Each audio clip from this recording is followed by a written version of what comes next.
Otep à tous, bien-aimés frères et sœurs. C'est un tremblement de terre économique qui est en train de venir au Rwanda.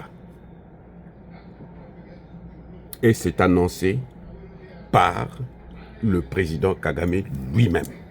Le fameux Kagame. Celui que un pasteur congolais du Congo-Brazzaville avait déclaré que après Jésus, c'est Kagame. Hey!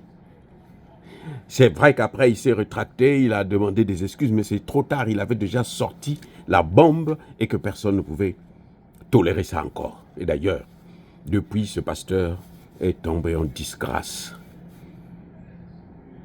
Les amis, Paul Kagame a organisé un meeting il y a 2 jours, je crois, ou 3.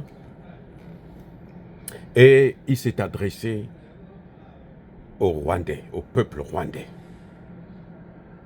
Paul Kagame enfin avoue que ce qui est en train d'arriver là, c'est un tsunami économique. Ce qui est en train d'arriver là, ça va être terrible. Nous n'allons pas pouvoir, je ne pourrai pas exécuter le programme que j'avais prévu lors de ma campagne électorale. Les promesses là que j'avais présentées à votre honneur, je ne pourrai pas les tenir. Les amis, c'est pas moi qui parle, c'est Kagame lui-même qui parle. Cette fois-ci, il ne parle plus en anglais, parce qu'il veut que ça rentre bien dans la tête de ces Rwandais qui n'ont jamais compris, malheureusement. Ils se sont déplacés, ils sont partis partout dans le monde, et partout là où ils partaient, ils gardaient le caractère criminel de leur maître. Moi, je ne suis pas de ceux qui pensent que, oh, il y a des Rwandais qui sont corrects, il y a des Rwandais... Non, parce que moi, je n'en ai pas vu. Peut-être maintenant qu'ils commencent ils vont maintenant subir les conséquences du mal qu'ils ont fait, non seulement à la RDC, mais à tout un continent africain. Les Africains ont pleuré. Kagame partait partout dans les pays africains. Il va prendre des terres, il va prendre, comme si... Et ces chefs d'État-là étaient dominés par Kagame. Ils étaient corrompus par Kagame, utilisant des femmes, utilisant des enfants, utilisant de ceci, de cela, faisant de chantage à d'autres chefs d'État. Maintenant, la roue est en train de tourner. 30 ans après, le début du règne et de massacre de Paul Kagame, il est lui-même atteint. Vous savez, le Rwanda a un budget d'environ 4 milliards de dollars, sinon un peu plus.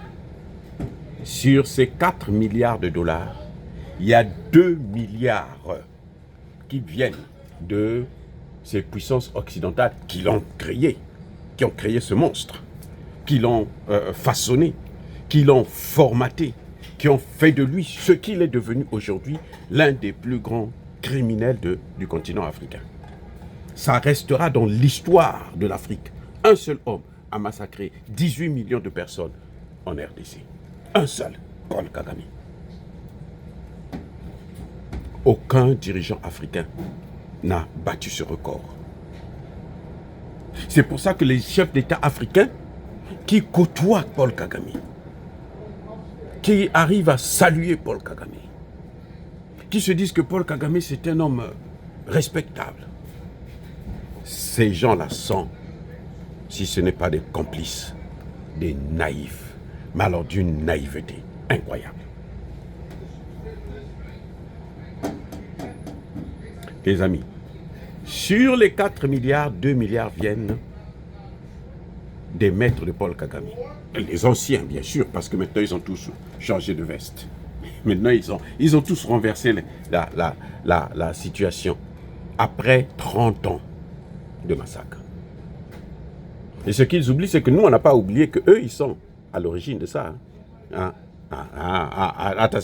Attention. Il y en a qui pensent que non, c'est fini. Quand ils font comme ça, là, maintenant, parce qu'ils veulent condamner Kagame et tout, c'est bon, c'est fini, leur problème, eux, ils ne sont pas là-dedans. Non, nous savons que Kagame est arrivé à faire ça à cause d'eux. Nous savons. Nous savons. Et nous prendrions les dispositions aussi vis-à-vis d'eux pour avoir laissé Paul Kagame, l'avoir d'abord créé et l'avoir laissé faire tout ça pendant 30 ans, l'avoir soutenu, l'avoir assisté. Donc les amis, Paul Kagame dit mais c'est pas possible. Il perd 2 milliards, la moitié de son budget disparaît. Tu ne peux pas compenser ça, quelles que soient les circonstances. Ce qui est pire, c'est que l'embargo, les sanctions qu'on a mis sur Paul Kagame, que les Américains ont mis sur la vente des matières premières, parce que Donald Trump a interdit à ce que personne ne puisse acheter encore ces matières premières. Hein. Eh oui, personne ne doit acheter ça.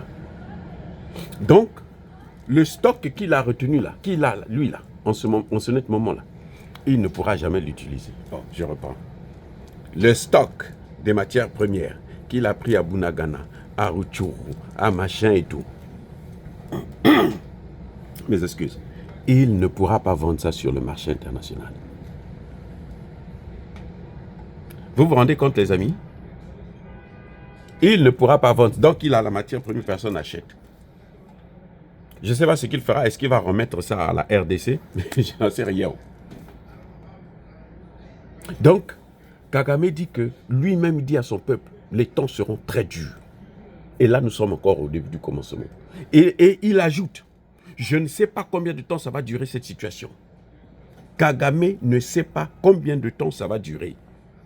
Imaginez que ça dure 30 ans. Parce que lui, il a fait du mal pendant 30 ans. Non? Cette situation peut aussi durer 30 ans, sinon le double. Parce que ce n'est pas sûr que les autres vont le supporter. Les amis, c'est grave.